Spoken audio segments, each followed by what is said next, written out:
Okay, so I'm going to start off with reviewing sine, cos, and tangent, also known as SOHCAHTOA.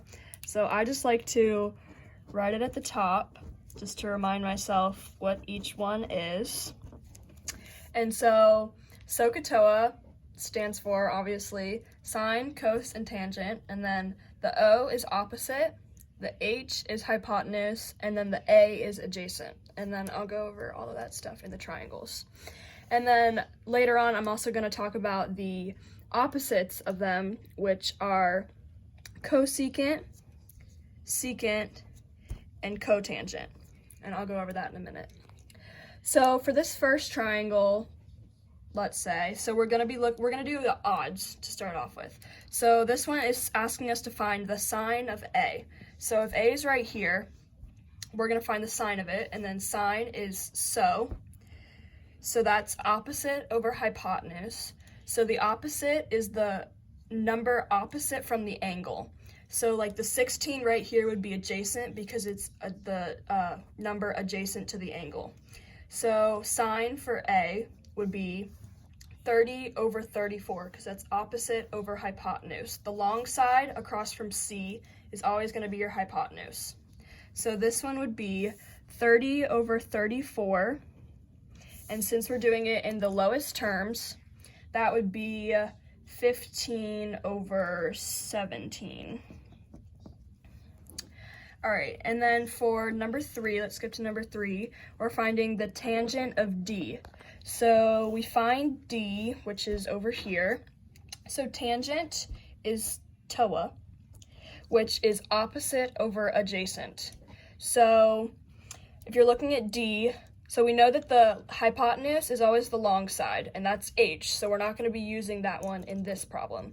So tan is opposite over adjacent, so we go to the opposite number from the angle, which is 14, and then the adjacent number to D, which is the one next to it, which is 48. So you have 14 over 48, which 48, which reduces to 7 over 24.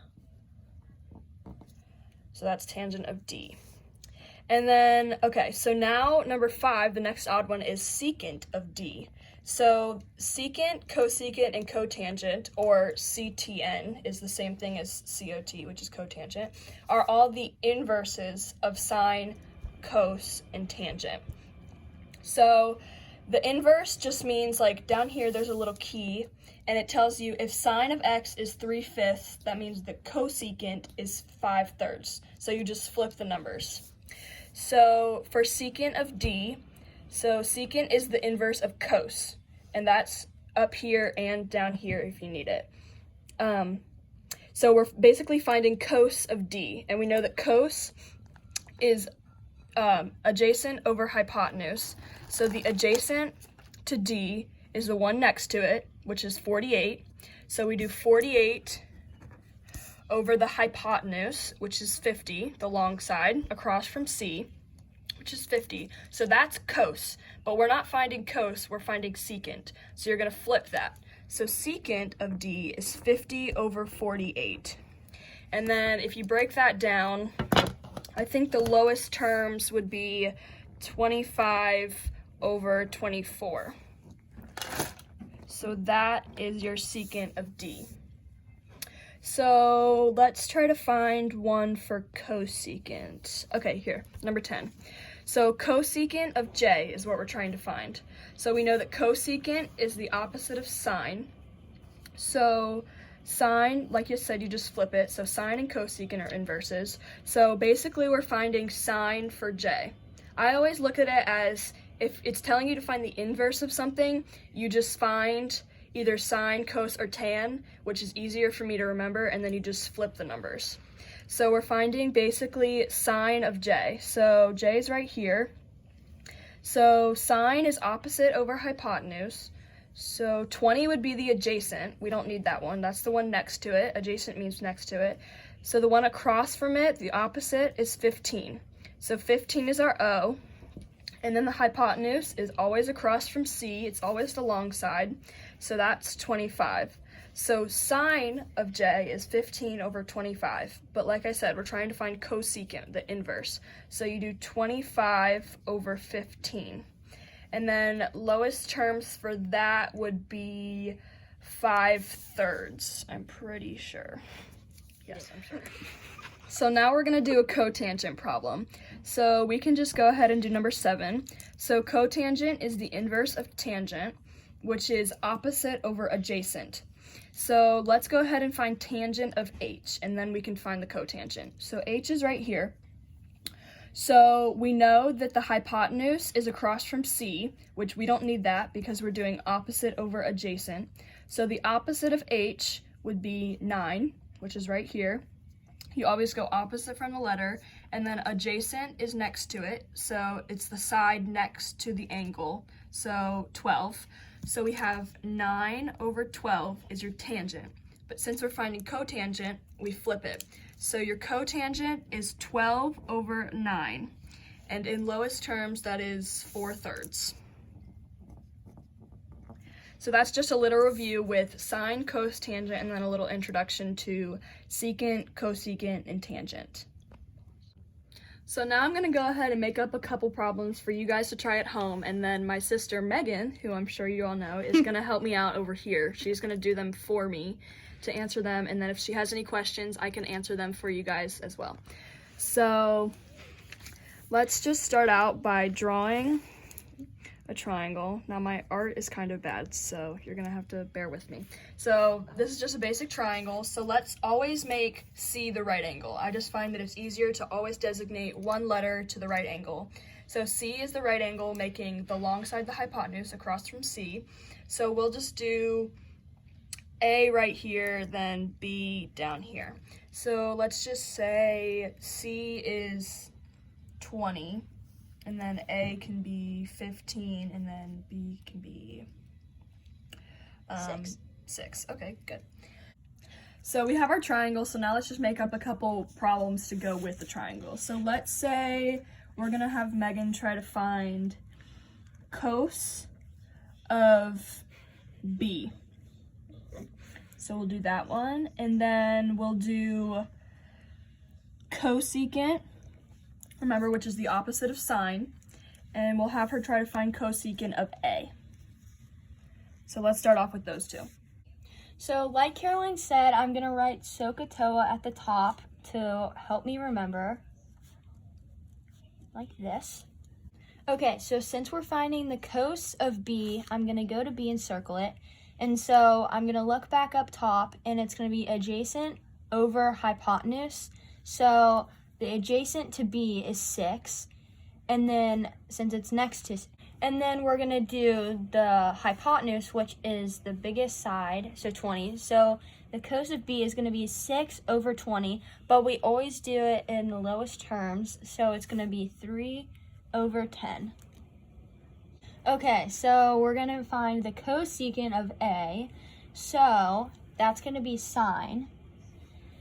Okay, so I'm gonna do I'm gonna circle A, and I'm gonna do the opposite over the hypotenuse. So it's gonna be A, and then, so it's gonna be 6 over 20. But since it's the cosecant, we're just gonna flip it. So it's gonna be 20 over 6. And then, what does that reduce to? 10 over 6. Yeah. 10 over 3. So now I'll just go ahead and make up another problem for Megan to try. So I'll draw another triangle. So C is always going to be your right angle across from the hypotenuse. So let's just do like J and T, how about?